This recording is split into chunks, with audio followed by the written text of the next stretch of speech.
Қайырлы кеш оқушылар, сіздермен бірге БТС разбор 2024-2025 жылдағы Қазақстан тарих 7-ші сыныпқа арналған. Нұсқамыз бізде 3073 нұсқа. Кеттік. Қазақстан тарихы.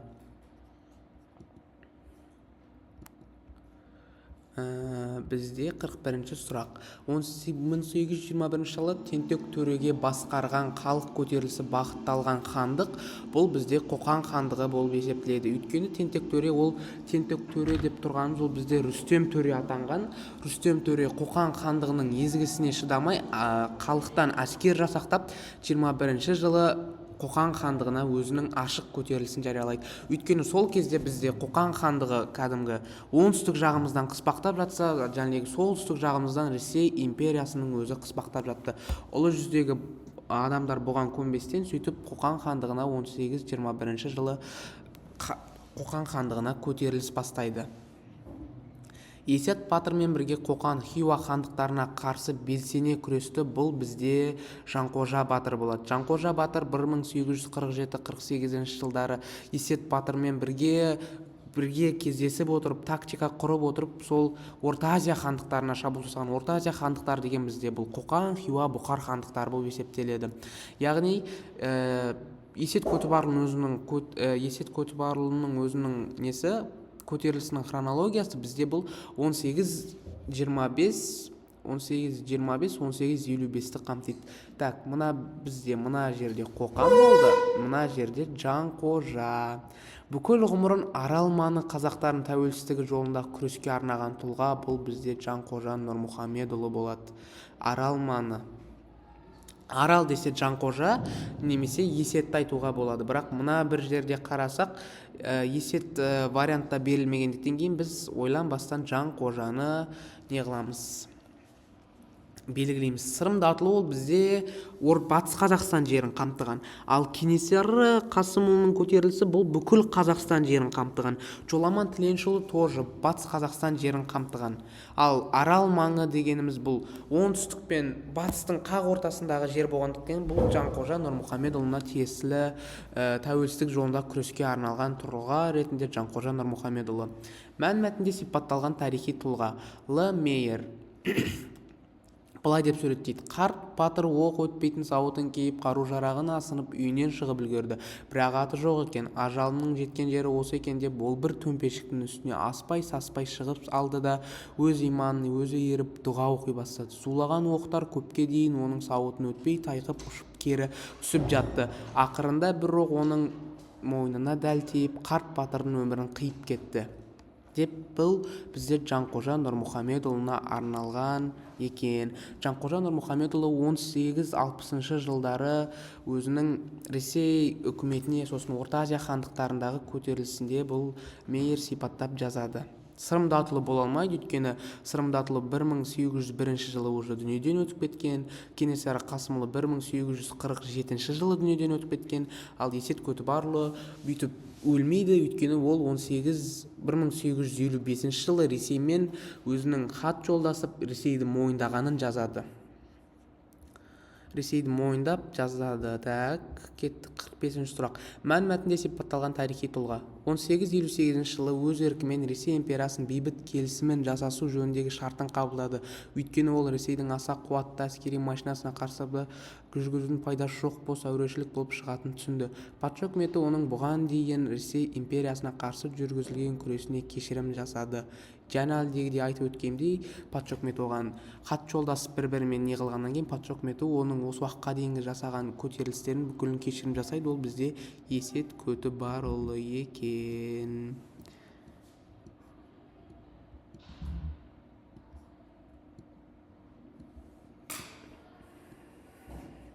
46-шы сұрақ. 19-шы ғасырда оңтүстік Қазақстан мен Орта Азияға жақындау мақсатында Ресей империясы не істеді? 18-ші ғасыр бізде бұл 1800 жылдар Ресей империясы бізге әскери бекіністер салу арқылы бізге кірісті. Яғни 17-16 бізде Бухгольц деген отряд баста бомба бекінісін салды. 1800 жылдары бізде 1854-те Верный бекінісі салынды. 1848-де Қапал бекінісі салынды Орта Азияға, яғни Ұлы жүз жеріне, оңтүстік Қазақстан жеріне жақындау үшін бекіністер салуға кірісті. 19 ғасырдың 20 жылдарынан бас кезіндегі ұлы жүзде орын алған саяси жағдай 18-20 ол 1820 жылдар тұғын. 1820 жылдар кезде бізде Есет Көтібарұлының несі болады? Көтерілісі болады. Бұл бізде 1825 жыл тұғын. Есет Көтібарұлының көтерілісі орын алды. 48 сұрақ. Ұлы жүз аумағында бой көтерген бекініс. Гурьевті айта алмаймыз. Гурьев ол бізде батыс Қазақстанда болған. Жәмішті айта алмаймыз. Жәміш тоже батыс ұлы жүз аумағында емес. Омбыны айта алмаймыз. Омбы бұл бізде солтүстік Қазақстан жерінде болған бекініс. Қапалды айта аламыз. Қапал бекінісі бізде ұлы жүз аумағында ұлы жүзді Ресей империясы бағындыру мақсатында салынған көтеріліс. Гурьев бекінісі 1640 жылы салынып қойған тұғын. Бұл Гурьев қазіргі Атырау. 49. 1854 жылы орын алған тарихи оқиға бұл бізде Верный бекінісінің бой көтеруі. Ресей әскері Меркі бекінісін басып алды. Ресей әскері Меркі бекінісін басып алды, ол басқа датада болады. Ал Түркістан генерал-губернаторлығы құрылды, ол бізде 1867 жылы 1867 жылы 11 шілдеде құрылған еді. Ресейдің екінші Александр бұйрығымен. Ресей әскері Ташкентті басып алды, ол бізде 1865 жылы болады.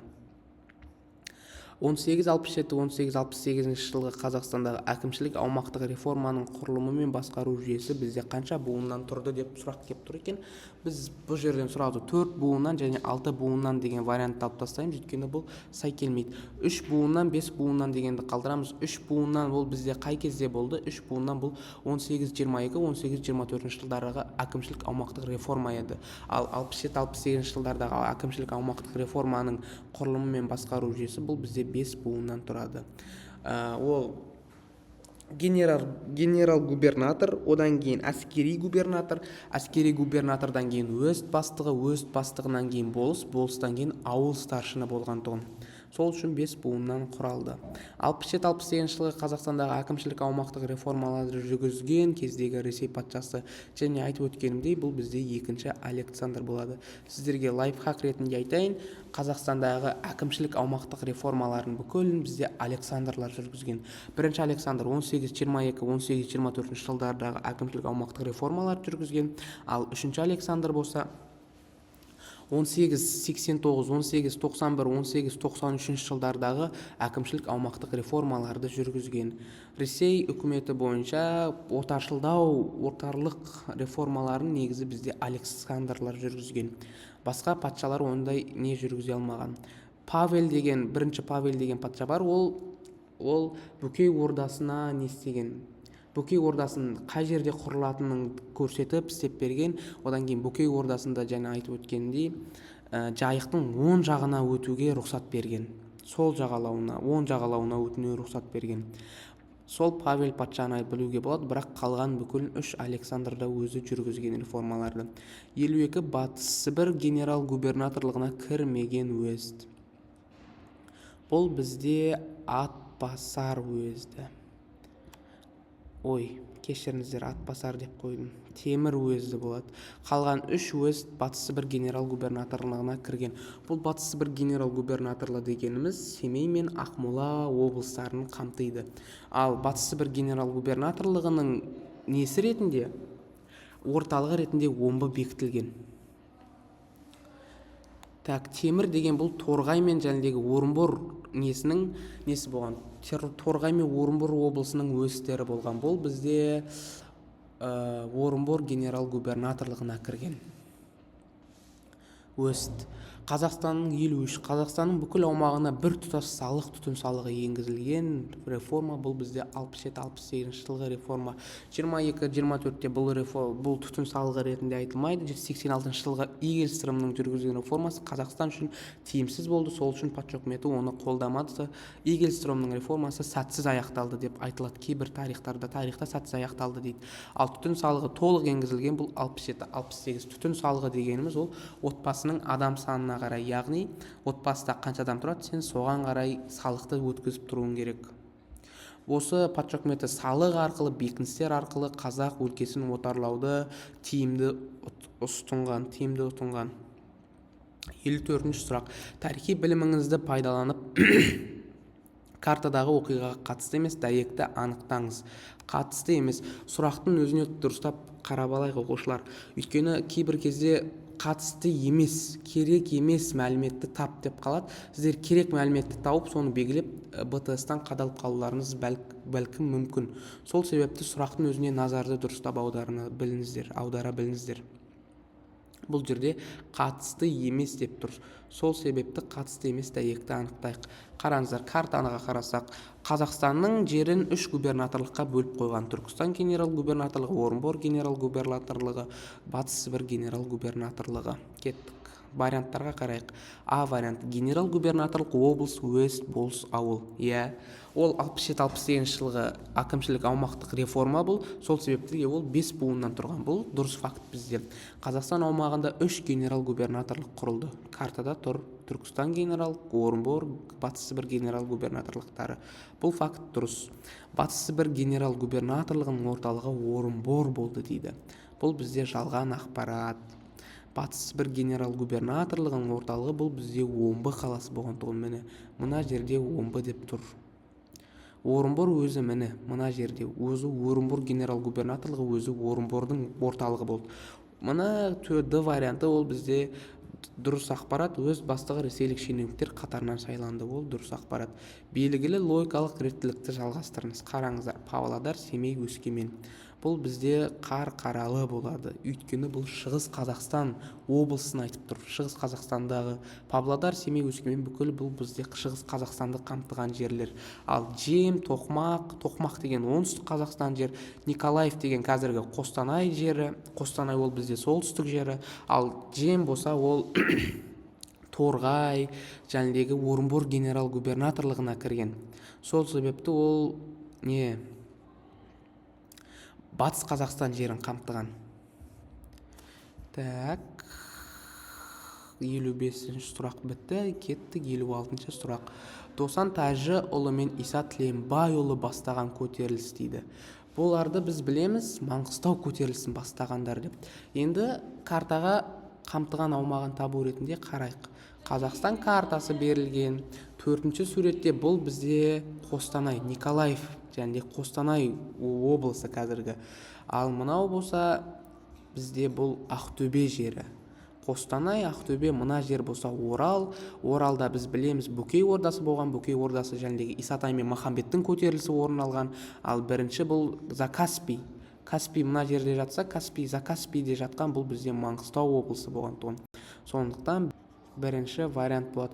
1870 жылы Маңғыстаудағы болған көтерілістің салдары: патша әскері толық жеңіліске ұшырады. Көтеріліс басшылары Қытай аумағына қашып кетті. Контрибуция төлеуге мәжбүр болды. Барлығы жауабы дұрыс. Бұл бізде контрибуция төлеуге мәжбүр болды. Өйткені 90 мың қой төледі біздікілер жеңілгеннен кейін. Одан кейін Қытай аумағына емес, көбінесе Хиуа хандығының аумағына қашты.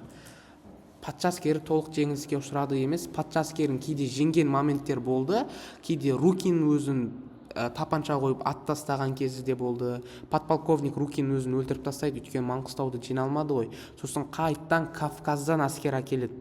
Кавказдан әскер әкеп, Кавказдың әскерлері бұл осы Маңғыстаудағы көтерілісті жеңеді. Өйткені мықты жасауланған, мықты жасақталған әскер болған тұғын. 58. Тарихи оқиғаларды хронологиялық реттілігі бойынша сәйкестендіріңіз дейді. Ал кеттік. Патша үкіметінің себепкерлігімен Жанқожа Нұрмұхамедұлы қаза тапты. Бұл бізде 1861-1860 жылы қаза табады. Ресей империясы ұлы жүздің пристав лауазымын тағайындады 1848. Ұлы жүзді бұл моментте 1848-де жаулай бастады. Ресей империясы. Ресей әскерлері Шымкент, Түркістан қалаларын басып алды 1864. Және айтып өткенімде 1864 жылдары уже бұл Орта Азия хандықтарына шабуыл жасап бастады Ресей әкімшілігі. Ал Верныйға Сібірден 400-ге жуық шаруа отбасы көшіріп әкелінді. Бұл бізде 1855 жыл. Верный бекінісі өзі 1854 жылы көтеріледі. 55 жылы ол жерге Сібір өлкесінен шаруа отбасын әкеледі. Енді вариантқа қарайтын болсақ, бізде 2, 4, 3, 2, 4, 1-3 деген вариант керек. 2-4-1-3 бұл бізде С варианты екен. Соңғы сұрақтардың бірі 59-шы сұрақ. 67-68 жылғы ережелердің ең басты ауыртпалығы қазақ жеріне капиталистік қатынастар ене бастады, жергілікті халықтың билік нығайтылды, көтерілістермен тым жиілеп кетті. 67-68-де бізде өзі екі-ақ көтеріліс болады, ол тым жиілеп кете алмайды. Ол Орал мен Торғай, сосын Маңғыстау облысындағы көтеріліс. Жергілікті халықтық билік нығайтылды дейді. Халықтың билігі қақты нығайтылған, халық наоборот аштықтан қырылып жатты, аштықтан қырылды. Ал қазақ жері Ресей үкіметінің меншігі болып жарияланды. Бұл бізде дұрыс жауап. 67-68 жылдан кейін бізде қазақ жері Ресейдің үкіметінің меншігі ретінде болып жарияланып, кейін сол 1991 жыл тәуелсіздігін алып өзі шығады. 68-69 жылдардағы Орал мен Торғай облысы жіберілген әскерлер, ол бізге қай жақтан келді? Қате жауап, сұрақтың өзіне қарай қате жауапты анықтаңыз. Қай жерден? Бізде кітапта Петербург, Мәскеу, Қазаннан келген болады. Ал Кавказдан мен және айтып өткендей Маңғыстау облысын басу үшін келеді әскер. Ал осы Орал мен Торғайды басу үшін Петербургтан, Мәскеуден, Қазаннан әскерлер шақырылады. Ал сіздерге тілерім білім тексеру сынағынан топ 100-ге кіруді тілеймін. Ал БТС-ті уайымдамай, саспай тапсырып шығыңыздар.